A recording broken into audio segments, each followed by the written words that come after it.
जय हिंद दोस्तों। तो आज हम जो है यूपी एएसआई का जो एग्ज़ाम होने वाला है उसके लिए हम जो है जीके की क्लास लाए हैं। इसमें जीके के आपको 50 क्वेश्चन देखने को मिलेंगे, जिसमें आपके करंट अफेयर्स भी होंगे। तो यहाँ से हम लोग देखेंगे कि पिछले प्रीवियस ईयर में क्या पूछा गया था। ये प्रीवियस ईयर का पेपर है, तो यहाँ पे हम लोग देखेंगे प्रीवियस ईयर में क्या क्या पूछा गया। तो सबसे पहले हम बात करते हैं AK-47 राइफ़ल को किसने डिज़ाइन किया था। ये Alfred Nobel, हार्बर्ट Spencer, Mikhail Kalashnikov या जेम्स डेवर। तो ऑप्शन हो जाएगा, ऑप्शन नंबर कौन सा, ऑप्शन नंबर सी हो जाएगा राइट, मिखाइल कलाश्निकोव। देखिए यहाँ पे देखेंगे AK-47 का पूर्ण नाम ऑटोमेटिक कलाश्निकोव 47 है। इसका आविष्कार मिखाइल कलाश्निकोव द्वारा 1947 में किया गया। यह विश्व की सबसे हल्की राइफल है, जिसका वजन पूर्ण रूप से लोड होने के बाद भी लगभग 4 किलोग्राम है। इस राइफल में एक बार में 30 गोलियां भर सकते हैं। AK-47 का नाम Guinness book of world record में दर्ज है, क्योंकि यह दुनिया की सबसे ज़्यादा प्रयोग की जाने वाली राइफल है। अगले क्वेश्चन चलेंगे। भारतीय राष्ट्रीय कांग्रेस के अध्यक्ष बनने वाली पहली भारतीय महिला कौन थी। Captain Lakshmi Sahgal, Annie Besant, Sarojini Naidu या उमाबाई कुंडापुर। तो राइट आंसर हो जाएगा ऑप्शन नंबर सी वाला। ठीक है, ये जो यूथ कंपटीशन बुक है वहाँ से मैं ये क्वेश्चन लिया हूँ और ये प्रीवियस ईयर हैं। तो यहाँ पे देखेंगे, इंडियन नेशनल कांग्रेस की स्थापना 1885 में एलन ऑक्टेवियन ह्यूम द्वारा की गई। स्वतंत्रता पूर्व भारतीय राष्ट्रीय कांग्रेस की 3 महिला अध्यक्ष रह चुकी हैं। कौन कौन रह चुकी हैं? देखिए, 1917 में कलकत्ता अधिवेशन में श्रीमती एनी बेसेंट जो प्रथम महिला अध्यक्ष थी। फिर जो है 1925 में कानपुर अधिवेशन श्रीमती सरोजिनी नायडू, ये भी प्रथम भारतीय महिला अध्यक्ष। फिर जो है 1933 में कलकत्ता अधिवेशन में जो श्रीमती नेल्ली सेन गुप्ता थी, ये यतीन्द्र मोहन सेन गुप्ता की पत्नी थी। तो ये 3 महिलाएं थी। अगले क्वेश्चन पे चलेंगे। हेनले पासपोर्ट इंडेक्स HPI 2021 में भारत का रैंक क्या था। तो ये दोस्तों 2021 का क्वेश्चन है और ये प्रीवियस ईयर में आया था। तो आप लोग कमेंट करके ज़रूर बताएं कि इस बार जो है हेनले पासपोर्ट इंडेक्स में भारत की रैंक क्या है। ठीक है, तो तब तो ये कितना था, 90 था। आप बताएं आप कितना है, कमेंट करके ज़रूर बताएं। अगले क्वेश्चन पे हम लोग चलेंगे। देखिए, साइबर अपराध और इलेक्ट्रॉनिक कॉमर्स से निपटने वाला भारत का प्रथम कानून निम्नलिखित में से कौन सा है। देखिए, व्यक्तिगत डेटा संरक्षण विधेयक 2019, उपभोक्ता संरक्षण ई कॉमर्स नियम 2020 या सूचना प्रौद्योगिकी अधिनियम 2000 और डेटा गोपनीयता विधेयक 2012। तो राइट आंसर हो जाएगा सूचना प्रौद्योगिकी अधिनियम 2000, ऑप्शन नंबर सी। देखिए, साइबर अपराध और इलेक्ट्रॉनिक कॉमर्स से निपटने वाला भारत का प्रथम प्राथमिक कानून सूचना प्रौद्योगिकी अधिनियम 2000 है। यह कानून 17 अक्टूबर 2000 को लागू किया गया।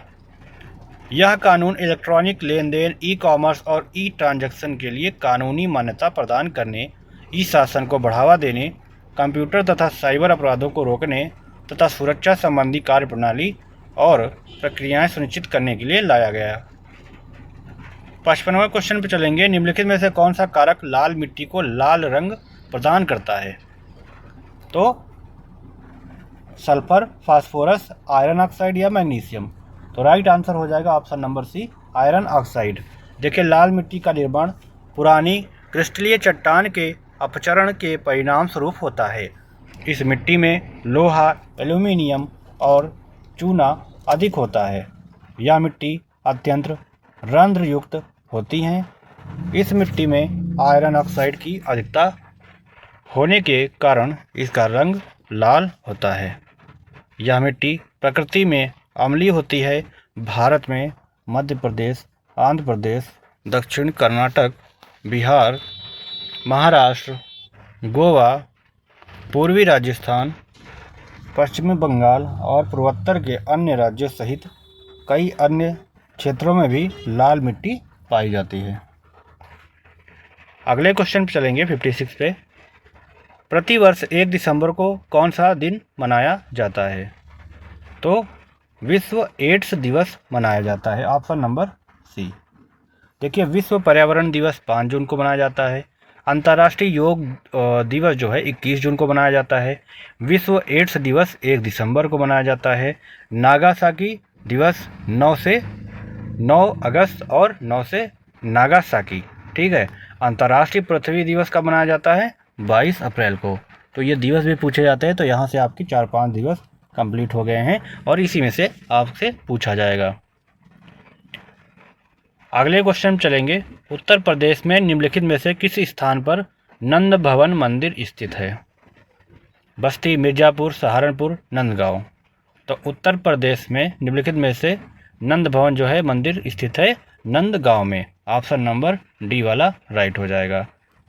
नंद भवन मंदिर उत्तर प्रदेश राज्य के मथुरा जिले के नंदगांव में स्थित है।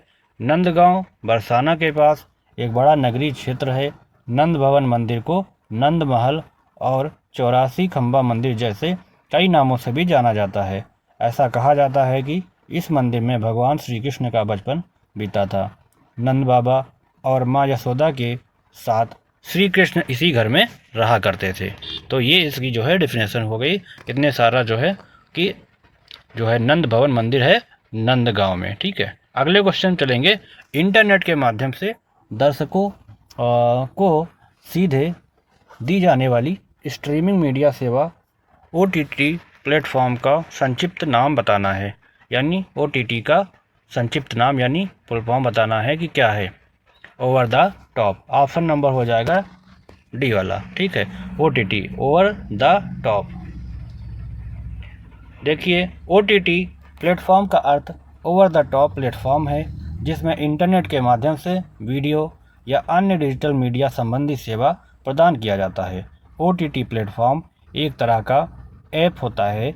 इसकी शुरुआत अमेरिका से हुई थी तथा इसकी मांग भारत में भी बड़ी तेज़ी से बढ़ रही है। OTT प्लेटफॉर्म के उदाहरण अमेजन प्राइम वीडियो, ठीक है, नेटफ्लिक्स तथा डिज्नी हॉटस्टार आदि हैं। तो ये 2021 में क्वेश्चन पूछे गए थे। अगले क्वेश्चन पे चलेंगे। उत्तर प्रदेश में एम्बुलेंस के लिए आपातकालीन फ़ोन नंबर निम्नलिखित में से कौन सा है? 4 ऑप्शन दिए गए हैं, तो ये जो नंबर है 108 हो जाएगा आपातकालीन नंबर।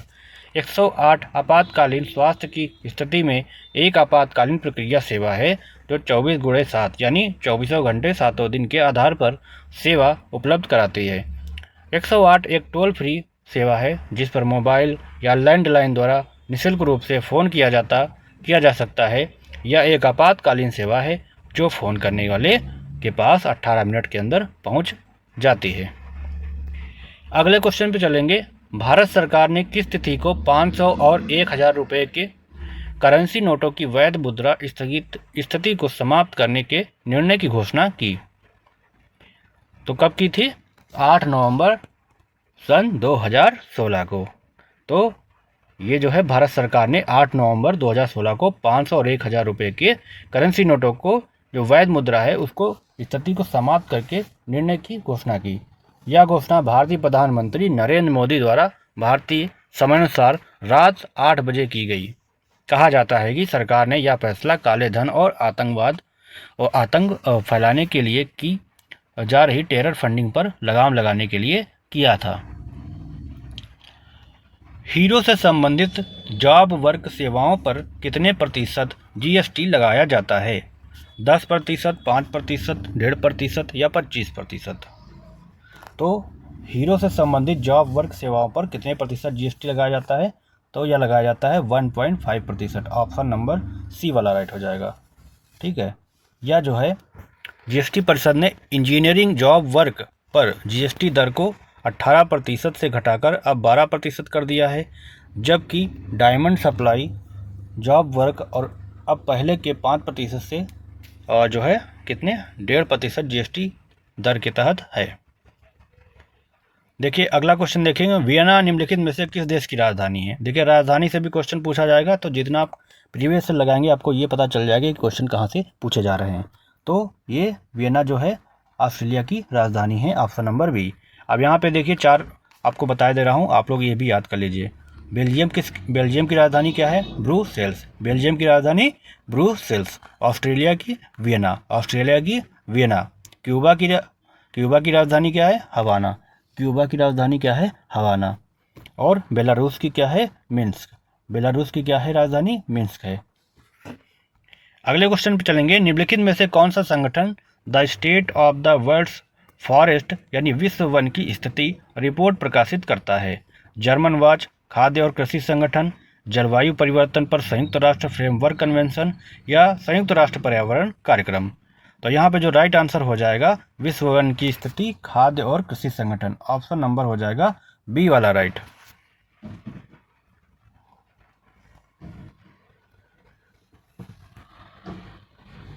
अगले क्वेश्चन पे हम लोग चलेंगे।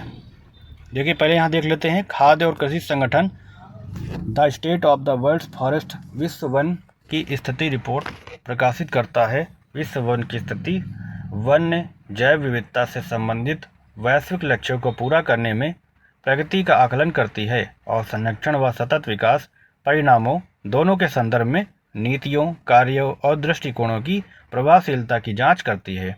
इसका प्रकाशन FAO खाद्य और कृषि संगठन द्वारा तथा UNEP United Nation environment programme करता है। तो यहाँ पे ये राइट हो जाएगा। अगले क्वेश्चन पे हम लोग चलेंगे। तो चैनल को आप लोग जरूर सब्सक्राइब कर दीजिए ताकि ऐसी अपडेट आपको मिलती रहे और ऐसी आपकी जो है तैयारी अच्छी से होती रहे। देखिए अयोध्या में गुलाब बाड़ी मकबरे में अवध के किस नवाब की कब्र है? अब देखिए कहाँ से पूछा गया? हिस्ट्री से। ठीक है, अयोध्या में गुलाब बाड़ी मकबरे में अवध के किस नवाब की कब्र है? तो बताना है। तो यहाँ पे जो राइट आंसर हो जाएगा शुजा-उद-दौला। ऑप्शन नंबर ए वाला। देखिए अयोध्या में गुलाब बाड़ी मकबरे में अवध के नवाब शुजा-उद-दौला की कब्र है। गुलाब बाड़ी का शाब्दिक अर्थ है गुलाबों का बाग, जो अयोध्या में स्थित है। यह एक ऐतिहासिक स्मारक है जिसके केंद्र में नवाब शुजा-उद-दौला का मकबरा है। ठीक है, एवं चारों तरफ फव्वारे एवं पानी की नहरें हैं। ध्यातव्य है कि यहाँ विभिन्न प्रजातियों के गुलाब फव्वारे के चारों तरफ लगाए गए हैं। ठीक है। भारत में पहली पूर्ण जनगणना कब हुई थी? तो भारत में पूर्ण जनगणना कब हुई थी? 1858, 1872, 1881 या 1892। तो यहाँ पे जो राइट आंसर हो जाएगा 1881 हो जाएगा। भारत में प्रथम जनगणना आज़ादी से पूर्व जो है 1872 वायसराय लॉर्ड मेयो के कार्यकाल में हुई थी, जबकि भारत में पहली पूर्ण जनगणना या नियमित जनगणना 1881 में वायसराय लॉर्ड रिपन के कार्यकाल से शुरू हुई। स्वतंत्र भारत में वर्ष 1951 में पहली जनगणना हुई, तब से लेकर अब तक प्रत्येक 10 वर्ष के अंतराल पर जनगणना की जाती है। तो यहाँ पे जो क्वेश्चन है ये पूछा जाएगा अगर कि भारत की पहली पूर्ण जनगणना या नियमित जनगणना कब से हुई, तो 1881 में बताएंगे। और अगर पूछा जाएगा भारत में प्रथम जनगणना आज़ादी से पूर्व कब हुई थी, तो 1872 में। किसके कार्यकाल में? लॉर्ड मेयो के। और नियमित जनगणना किसके? लॉर्ड रिपन में। अगले क्वेश्चन पे चलेंगे हम लोग। निम्नलिखित में से कौन सा संगठन लिविंग प्लेनेट प्रकाशित करता है? तो ये प्रकाशित करता जो है प्रकृति के लिए विश्वव्यापी निधि है। तो यहाँ पे जो राइट आंसर हो जाएगा ऑप्शन नंबर सी वाला राइट हो जाएगा, प्रकृति के लिए विश्वव्यापी निधि। अब यहाँ पे डिफिनेशन हम लोग देखेंगे। लिविंग प्लेनेट रिपोर्ट स्थलीय मीठे पानी और समुद्री जगहों में कशेरुक प्रजातियों की जनसंख्या या आबादी के रुझान को आधार मानकर विश्व की जैव विविधता की स्थिति का आकलन करता है। लिविंग प्लेनेट रिपोर्ट प्रकृति के लिए विश्वव्यापी निधि यानी world wide fund for nature द्वारा प्रकाशित किया जाता है। World wide fund for nature एक अंतर्राष्ट्रीय NGO है जो वन्य जीवों के संरक्षण के लिए कार्य करता है। ठीक है, तो आप लोग समझ गए होंगे ये एक NGO है। ठीक है, अगले क्वेश्चन पे लेंगे। करूपुर कलमकारी, चित्रकारी, पेंटिंग और कल्लाकुरिची लकड़ी की नक्काशी जिन्हें हाल ही में भौगोलिक संकेत यानी GI टैग मिला है, वो किस राज्य से संबंधित है? अब यहाँ पे देखिए GI टैग से भी क्वेश्चन पूछे गए हैं, ये सब आपको पढ़ना है। ठीक है, केरल, तेलंगाना, तमिलनाडु या आंध्र प्रदेश। तो राइट आंसर जो हो जाएगा आपका तमिलनाडु। ऑप्शन नंबर सी हो जाएगा। देखिए करूपुर कलमकारी, चित्रकारी, पेंटिंग और कल्लाकुरिची लकड़ी की नक्काशी जिसे हाल ही में भौगोलिक संकेत जीआई टैग मिला, वह तमिलनाडु राज्य से संबंधित है। करूपुर कलमकारी चित्रकारी सूती वस्त्रों पर नारियल वृक्ष या बांस के वृक्ष के तनों से बने कलम या ब्रश को उपयोग कर बनाई जाती है। यह कला तंजौर क्षेत्र में प्रचलित है। कल्लाकुरिची लकड़ी की नक्काशी एक अनूठा रूप है जिसमें शिल्पकारों द्वारा पारंपरिक शैलियों से प्राप्त अलंकरण और डिजाइनों का उपयोग किया जाता है। तो एक करंट से क्वेश्चन रिलेटेड हैं और लेटेस्ट जो जीआई टैग मिले हैं वो पूछे जाएंगे, तो आप लोग इनको अच्छे से ज़रूर तैयार कर लीजिए। भारत संचार निगम लिमिटेड की स्थापना कब की गई थी? 1992, 1990, 2000 या 1995? तो भारत संचार निगम लिमिटेड की स्थापना कब की गई थी? सन 2000 को, यानी 15 सितंबर सन 2000 को। भारत संचार निगम लिमिटेड एक सहकारी दूर संचार कंपनी है। इसकी स्थापना 15 सितंबर सन 2000 में की गई थी। इसका मुख्यालय नई दिल्ली में स्थित है। यह भारत सरकार के स्वामित्व वाली सबसे पुरानी दूरसंचार कंपनी है। यह भारत की 5वीं सबसे बड़ी मोबाइल सेवा प्रदाता कंपनी है। बीएसएनएल मुंबई और दिल्ली को छोड़कर पूरे देश में सेवाएं देती है। मतलब जो बीएसएनएल है वह मुंबई और दिल्ली को छोड़कर पूरे देश में सेवाएं देती है।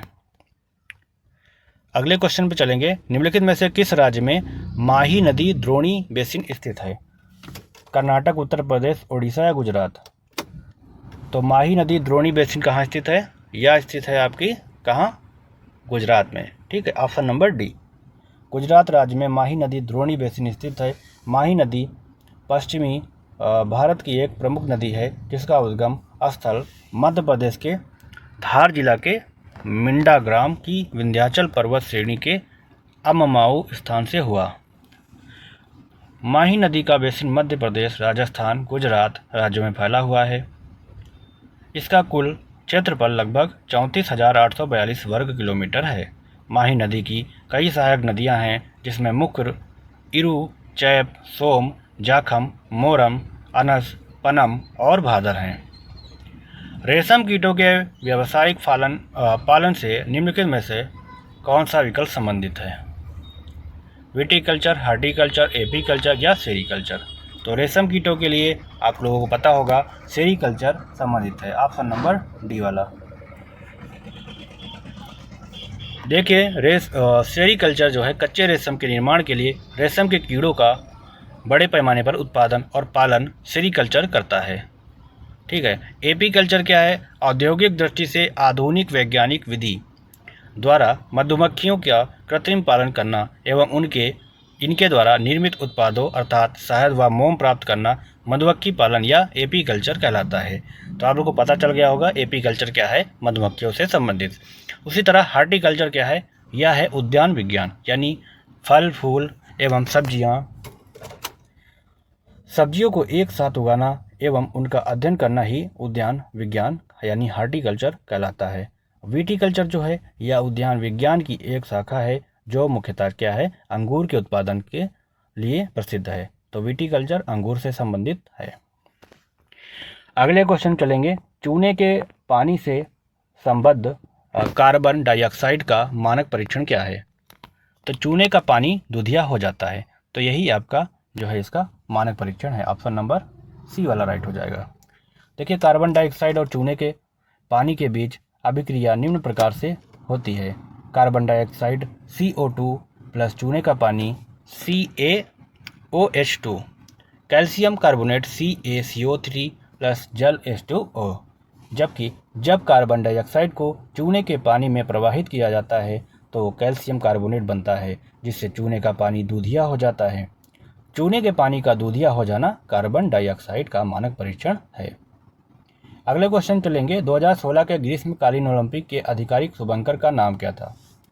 जो ये पूछा गया था, देखिए ये भी काफ़ी मतलब पहले का क्वेश्चन था लेकिन 2021 में पूछा गया था, तो ये था विनीसियस। ये हो सकता है फिर से रिपीट भी हो जाए, तो ये आप लोग जरूर देख लीजिए। देखिए ब्राज़ील के रियो शहर में 2016 में संपन्न होने वाले ग्रीष्मकालीन ओलंपिक का आधिकारिक शुभंकर का नाम विनीसियस था। पैरालंपिक खेलों के शुभंकर को टॉम नाम दिया गया था। पीले रंग का विनीसियस शुभंकर ब्राज़ील के समृद्ध वन्य जीव का प्रतिनिधित्व करता है। टॉम का रंग प्रमुख रूप से नीला और हरा था, जिसका सिर पत्तियों से ढका हुआ था और यह देश की समृद्धि वनस्पति का प्रतीक था। टोक्यो ओलंपिक 2021 और पैरालंपिक 2021 का शुभंकर मिराइटोवा और सोमेटो को चुना गया था। अगले क्वेश्चन चलेंगे, बैंकिंग शब्दावली में पिन यानी PIN का संक्षिप्त रूप बताना है। तो इसका जो ऑप्शन हो जाएगा कौन सा हो जाएगा?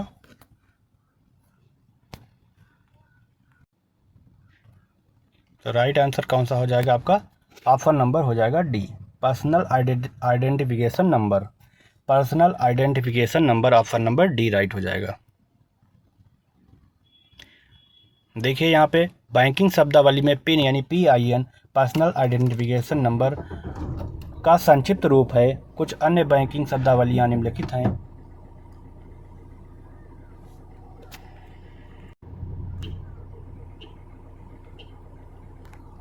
देखिए यहाँ पे देखेंगे, जैसे PIN पर्सनल आइडेंटिफिकेशन नंबर का संक्षिप्त रूप है, ठीक है। देखिए पहले तो देखेंगे IFSC यानी इंडियन फाइनेंशियल सिस्टम कोड, तो इसका फुल फॉर्म हो जाएगा Indian financial system code, IFSC, ठीक है, इंडियन फाइनेंशियल सिस्टम कोड।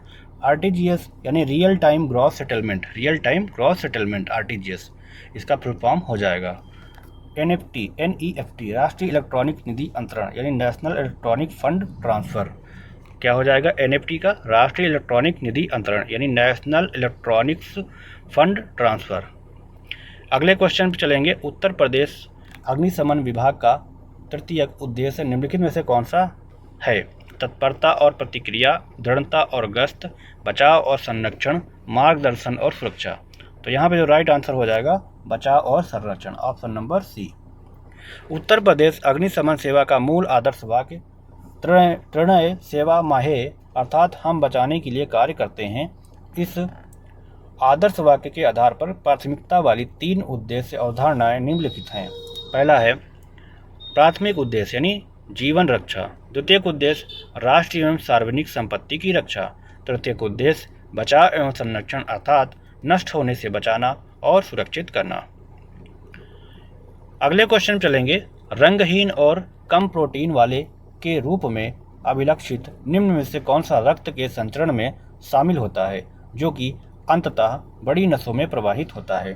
तो रक्तवाहिका, लसिका, प्लेटलेट्स या प्लाज्मा। तो राइट आंसर हो जाएगा ऑप्शन नंबर बी, लसिका, लिम्फ, ठीक है, लिम्फ। लसिका एक तरल संयोजित ऊतक है जो अंतरकोशिका स्थानों में भरा होता है। यह रंगहीन द्रव होता है जिसमें बहुत कम प्रोटीन होता है। वह वस्तुतः रुधिर ही है जिसमें केवल रुधिर कणों का अभाव होता है। लसिका रक्त में से ऑक्सीजन लेकर शरीर के तंतुओं को पहुंचाता है और उनकी कार्बन डाइऑक्साइड को बाहर निकालने में सहायता प्रदान करता है। इस प्रकार लसिका वाहिनियों द्वारा शरीर के तंतुओं का पोषण होता है। देखिए किस शहर में सिंधु जल संधि 1960 पर हस्ताक्षर हुए थे? तो सिंधु जल संधि 1960 पर कब हस्ताक्षर कहाँ हुए थे? तो यह हुए थे आपके कराची में, ऑप्शन नंबर डी। देखिए सिंधु जल समझौता 19 सितंबर 1960 को विश्व बैंक की मध्यस्थता द्वारा भारत और पाकिस्तान के मध्य पाकिस्तान के कराची शहर में हुआ था। इस समझौते के तहत 3 पूर्वी नदियों रावी, सतलज और व्यास के जल के उपयोग हेतु विशेष रूप से भारत को आवंटित किया गया। वहीं दूसरी ओर पश्चिमी नदियों जैसे सिंधु, झेलम और चेनाब जल का पाकिस्तान को आवंटित किया गया। तो ये क्वेश्चन काफ़ी बार पूछा गया है। भारत में उपभोक्ता संरक्षण अधिनियम कब अधिनियमित किया गया था? तो ये किया गया था 1986 में, ऑप्शन नंबर डी हो जाएगा राइट। उपभोक्ता एवं ग्राहकों के हितों की रक्षा के लिए 24 दिसंबर 1986 को तत्कालीन प्रधानमंत्री राजीव गांधी के प्रयासों से उपभोक्ता संरक्षण विधेयक संसद में पारित हुआ तथा राष्ट्रपति के हस्ताक्षर के उपरांत देश भर में उपभोक्ता संरक्षण अधिनियम लागू हुआ। यह अधिनियम उन सभी उपभोक्ता अधिकारों को सुरक्षित करता है जिनको अंतर्राष्ट्रीय स्तर पर स्वीकार किया गया है। 24 दिसंबर को भारत में प्रतिवर्ष राष्ट्रीय उपभोक्ता अधिकार दिवस के रूप में मनाया जाता है। तो कब मनाया जाता है? 24 दिसंबर को, क्योंकि इसी के दिन 1986 को तत्काल प्रधानमंत्री राजीव गांधी के प्रयासों से उपभोक्ता संरक्षण जो है संसद में पारित हुआ था। अगले क्वेश्चन पे हम लोग चलेंगे, संघाई सहयोग संगठन का मुख्यालय कहाँ स्थित है? मिस्क में, मॉस्को में, संघाई में या बीजिंग में? तो संघाई सहयोग संगठन का मुख्यालय जो है बीजिंग में है। ऑप्शन नंबर कौन सा हो जाएगा यहाँ पे? डी वाला जो है। संघाई सहयोग संगठन 15 जून सन 2001 को संघाई में 6 देशों यानी चीन, कजाकिस्तान, पाकिस्तान, रूस, ताजिकिस्तान और उज्बेकिस्तान द्वारा स्थापित एक अंतर सहकारी संस्था अंतर्राष्ट्रीय संगठन है। यह एक यूरेशियाई राजनीतिक, आर्थिक और सैन्य संगठन है जिसका लक्ष्य इस क्षेत्र में शांति, सुरक्षा और अस्थिरता को बनाए रखना है। इसका मुख्यालय बीजिंग में है। हाल ही में संघाई सहयोग संगठन के राष्ट्रीय अध्यक्षों की परिषद का 21वां शिखर सम्मेलन ताजिकिस्तान के दुशांबे में वर्चुअल माध्यम से हुआ। एप्पल के आभासी सहायक यानी वर्चुअल असिस्टेंट का नाम क्या है? तो इसका जो है सिरी है। ऑप्शन नंबर बी वाला राइट हो जाएगा। तो ये सब पूछा जाएगा, कंप्यूटर का क्वेश्चन है, ठीक है। आभासी सहायक वर्चुअल असिस्टेंट एक सॉफ्टवेयर एजेंट है जो किसी व्यक्ति के लिए आदेशों या प्रश्नों के आधार पर कार्य या सेवाएं कर सकता है। कुछ आभासी सहायक मानव भाषण की व्याख्या करने और संश्लेषित आवाज़ों के माध्यम से प्रतिक्रिया करने में भी सक्षम है। ज्ञातव्य है कि एप्पल के आभासी सहायक का नाम सिरी है तथा एलेक्सा अमेजन का आभासी सहायक है। तो एलेक्सा किसका है? अमेजन का है। अगले क्वेश्चन चलेंगे। The test of my life from cricket to cancer and back किसकी आत्मकथा है?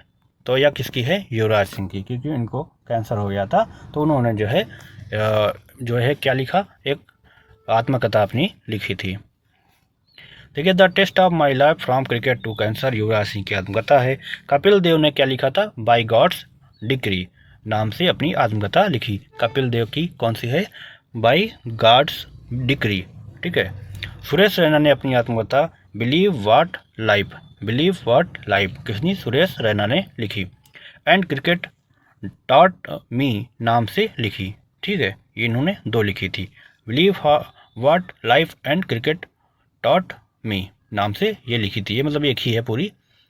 तथा सचिन की जो है सचिन तेंदुलकर की आत्मकथा का नाम है Sachin Tendulkar playing it my way, ठीक है। इनकी आत्मकथा का नाम है प्लेइंग इट माई वे। किस वेद को ब्रह्म वेद के नाम से भी जाना जाता है? अथर्ववेद, यजुर्वेद, सामवेद या ऋग्वेद? तो किस वेद को ब्रह्म वेद के नाम से जाना जाता है? तो Atharvaveda. Option number A. Atharvaveda का ब्रह्मवेद के नाम से भी जाना जाता है। ऐसा इसलिए है क्योंकि इसके पाठ में विशेषज्ञता प्राप्त करने वाले पुजारियों को ब्रह्म पुजारी कहा जाता है।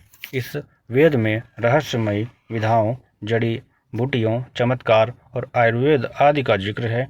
इस वेद का विभाजन 20 कांडों में किया गया है जिनमें सूक्त और मंत्र हैं। सूक्तों की संख्या 731 तथा मंत्रों की 5850 है। रिवोल्यूशन 2020 उपन्यास के लेखक कौन हैं? एपीजे अब्दुल कलाम हैं, चेतन भगत हैं, नंदन नीलेकणी हैं या शशि थरूर है? तो रिवोल्यूशन 2020 उपन्यास के लेखक कौन से हैं? चेतन भगत। ऑप्शन नंबर हो जाएगा बी वाला राइट। रिवोल्यूशन 2020 उपन्यास के लेखक चेतन भगत हैं। चेतन भगत एक मशहूर एवं लोकप्रिय उपन्यासकार हैं। इनके पहले उपन्यास का नाम 5 पॉइंट समवन था। उनके कुछ अन्य उपन्यास हैं 1 नाइट एट कॉल सेंटर, दूसरा the 3 mistake of my life, 2 status, the story of my marriage और 1 इंडियन गर्ल। ये सब क्या हैं? चेतन भगत की हैं। भारत सरकार द्वारा किस वित्तीय वर्ष के दौरान रेल बजट का विलय आम बजट में कर दिया गया? ये क्वेश्चन काफ़ी ज़्यादा इंपॉर्टेंट है और ये कई बार पूछा गया है। देखिए, वर्ष कौन से वर्ष में किया गया था ये आपको बताना है। तो ये हो जाएगा आपका ऑप्शन नंबर बी, सन 2017, ठीक है, 2017 में। देखिए, वर्ष 1924 से वर्ष 2016 तक आम बजट से अलग रेल बजट पेश होता रहा, यानी 1924 से 2016 तक, ठीक है। परंतु वर्तमान सरकार के पहले कार्यकाल में वित्त मंत्री रहे अरुण जेटली ने 92 साल पुरानी अलग रेलवे बजट की प्रथा खत्म कर दी। मतलब उन्होंने जो है 92 साल से चली आ रही और जो है पुरानी रेलवे बजट की प्रथा को खत्म कर दिया और 2017 के वित्तीय वर्ष के दौरान रेल बजट का विलय आम बजट में कर दिया गया, ठीक है। तो कब? 2017 में। किसने किया था? अरुण जेटली ने। तो ये क्वेश्चन काफ़ी बार पूछा गया और ये आपके सिलेबस में भी दिया गया है, रेल बजट का आम बजट में विलय। भारत और डैश के बीच 1966 में युद्ध के बाद ताशकंद समझौते पर हस्ताक्षर किए गए थे। चीन, अफगानिस्तान, पाकिस्तान, नेपाल। तो राइट आंसर हो जाएगा यहाँ पे पाकिस्तान। देखिए, ताशकंद समझौता भारत और पाकिस्तान के मध्य 11 जनवरी 1966 को शांति समझौता हुआ था। यह समझौता भारत के तत्कालीन प्रधानमंत्री लाल बहादुर शास्त्री तथा पाकिस्तान के प्रधानमंत्री अयूब खान की लंबी वार्तालाप के उपरांत कब 11 जनवरी 1966 को ताशकंद यानी तत्कालीन रूस में हुआ था। इस समझौते में यह निर्णय हुआ कि भारत और पाकिस्तान अपनी अपनी शक्ति का प्रयोग नहीं करेंगे और अपने झगड़ों को शांतिपूर्ण ढंग से निपटारा करेंगे। बांग्लादेश की मुद्रा कौन सी है? तो बांग्लादेश की मुद्रा जो है आप लोगों को पता होना चाहिए, ये है आपकी टका। ठीक है, यहाँ पे कुछ देश हैं और मुद्राएं, ये भी आपको पूरा पढ़ना है और जहाँ जितने दिए गए हैं उतने ही काफ़ी हैं, बट आप लोग अलग से भी पढ़ सकते हैं। बांग्लादेश की मुद्रा कौन सी है? टका। देखिए, बांग्लादेश की मुद्रा है टका। ईरान की क्या है? रियाल है। इराक की क्या है? दिनार है। जापान की है क्या है? जापान की मुद्रा येन है। अंगोला की क्वांजा है। थाईलैंड की बाहत है। ठीक है, तो फिर से देखेंगे, बांग्लादेश की टका, ईरान की रियाल, इराक की दिनार, जापान की येन, अंगोला की क्वाजा, थाईलैंड की बाहत।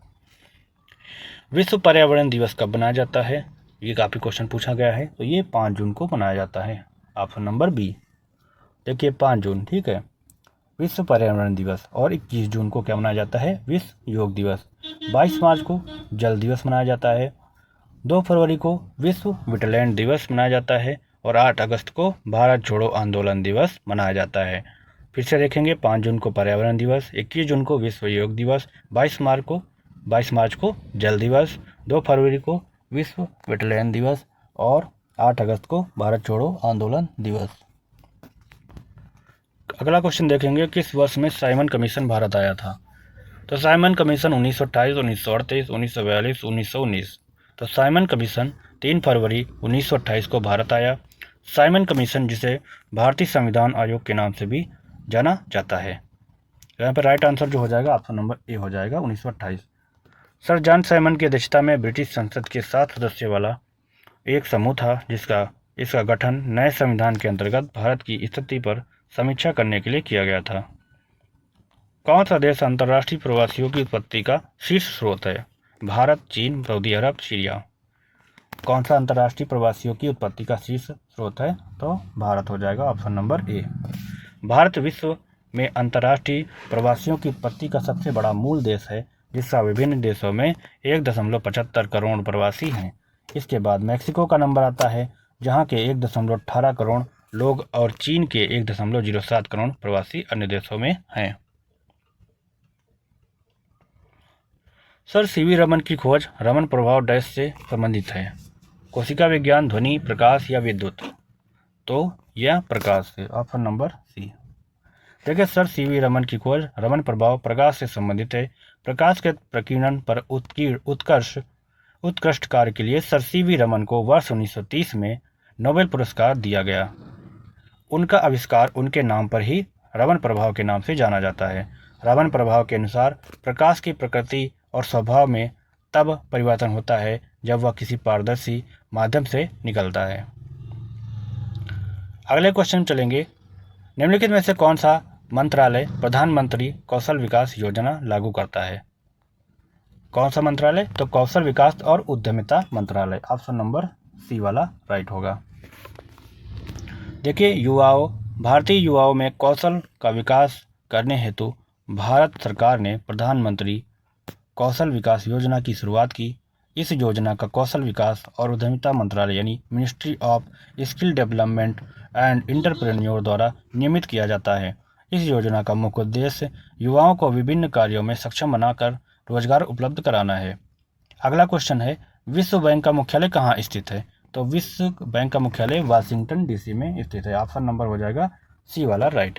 यानी विश्व बैंक की स्थापना 1944 में ब्रेटन वुड्स कॉन्फ्रेंस में हुई। इसका प्रारंभिक नाम international bank for reconstruction and development था। विश्व बैंक का मुख्यालय अमेरिका की राजधानी वाशिंगटन डीसी में है। पारंपरिक रूप से विश्व बैंक का अध्यक्ष कोई अमेरिकी ही होता है। विश्व बैंक का मुख्य उद्देश्य गरीब देशों को सस्ती दरों पर कर्ज मुहैया कराना है। अगला क्वेश्चन है, मुर्शिदाबाद शहर जो 1704 में बंगाल की राजधानी हुआ करता था, किस नदी के किनारे स्थित है? तो मुर्शिदाबाद जो है भागीरथी नदी के किनारे स्थित है। ऑप्शन नंबर हो जाएगा सी वाला राइट हो जाएगा, ऑप्शन नंबर सी। देखिए, मुर्शिदाबाद को मूल रूप से मकसूदाबाद कहा जाता है। यह भारत के पश्चिम बंगाल के मुर्शिदाबाद जिले का एक शहर है। यह शहर गंगा नदी के सहायक भागीरथी नदी के तट पर स्थित है। मुर्शिदाबाद शहर जो 1704 में बंगाल की राजधानी हुआ करता था। अगले क्वेश्चन पे हम लोग चलेंगे, उन मुगलों की मातृभाषा क्या थी जो मूल रूप से चगताई तुर्क थे? उर्दू, अरबी, तुर्की या फारसी? तो यह थे तुर्की थे। ऑप्शन नंबर सी वाला तुर्की रूमी। देखिए, तुर्की रूमी उन मुगलों की मातृभाषा थी जो मूल रूप से चगताई तुर्क थे। देखिए, नागरिक अधिकार संरक्षण अधिनियम 1976 किससे संबंधित है? राजनीतिक आधार, समान पारिश्रमिक, अप्रस्यता या श्रम कानून? तो नागरिक अधिकार संरक्षण अधिनियम 1976 अप्रस्यता से संबंधित है, यानी छुआछूत से। Option number C. देखिए, नागरिक अधिकार संरक्षण अधिनियम 1976 अप्रस्यता से संबंधित है। अप्रस्यता के प्रयोग एवं उससे बढ़ावा देने तथा अप्रस्यता से या उससे संबंधित मामलों के कारण उत्पन्न किसी प्रकार के अयोग्यता को दंडित करने के उद्देश्य से 1955 में अप्रस्यता अधिनियम 1955 बनाया गया था, लेकिन अप्रैल 1965 में गठित इलाया फेरुमल समिति की अनुशंसाओं के आधार पर 1976 में व्यापक संशोधन किए गए। यह संशोधित अधिनियम 19 नवंबर 1976 को प्रभावी हुआ। अगले क्वेश्चन पर चलेंगे, निम्नलिखित में से किस संगठन को वर्ष 2020 के लिए कारपोरेट सामाजिक उत्तरदायित्व के माध्यम से खेल को प्रोत्साहन के लिए राष्ट्रीय खेल प्रोत्साहन पुरस्कार प्रदान किया गया था? तो तेल एवं प्राकृतिक गैस निगम ONGC या भारतीय जीवन बीमा निगम LIC, राष्ट्रीय ताप विद्युत निगम NTPC या भारतीय इस्पात प्राधिकरण सेल लिमिटेड यानी सेल? तो राइट आंसर हो जाएगा यहाँ पे, कौन सा राइट हो जाएगा? ऑप्शन नंबर डी, भारतीय इस्पात प्राधिकरण सेल। सॉरी, गैस वाला हो जाएगा, ऑप्शन नंबर ए हो जाएगा। ठीक है, तेल एवं प्राकृतिक gas Nigam, option number A ONGC हो जाएगा। ठीक है, क्योंकि यहाँ पे जो है कारपोरेट सामाजिक उत्तरदायित्व के माध्यम से खेल को प्रोत्साहन के लिए राष्ट्रीय खेल प्रोत्साहन पुरस्कार जो प्रदान किया गया था वह तेल एवं प्राकृतिक गैस निगम ONGC द्वारा प्रदान किया गया था। ऑप्शन नंबर ए राइट हो जाएगा। ठीक है, अगले क्वेश्चन पे हम लोग चलेंगे। देखिए, यहाँ पे देख लें डिफिनेशन, तेल एवं प्राकृतिक गैस निगम को वर्ष 2020 के लिए कारपोरेट सामाजिक उत्तरदायित्व के माध्यम से खेल को प्रोत्साहन के लिए राष्ट्रीय खेल प्रोत्साहन पुरस्कार प्रदान किया गया। तेल एवं प्राकृतिक गैस निगम ONGC एक भारतीय राज्य के स्वामित्व वाली तेल और गैस कंपनी है जिसका मुख्यालय बसंत कुंज कहाँ है? नई दिल्ली में है। भारत के संविधान में कितनी अनुसूचियाँ हैं? 15, 22, 10 या 12? तो भारत के संविधान में कितनी अनुसूचियाँ हैं? तो 12 अनुसूचियाँ हैं, ऑप्शन नंबर डी। पहले कितनी थी? 8। संविधान को जब 26 नवंबर 1949 को संविधान सभा द्वारा पारित किया गया था तब इसमें कुल 22 भाग, 395 अनुच्छेद तथा 8 अनुसूचियाँ थी। वर्तमान समय में संविधान में कुल 395 अनुच्छेद, 22 भाग और 12 अनुसूचियाँ हैं।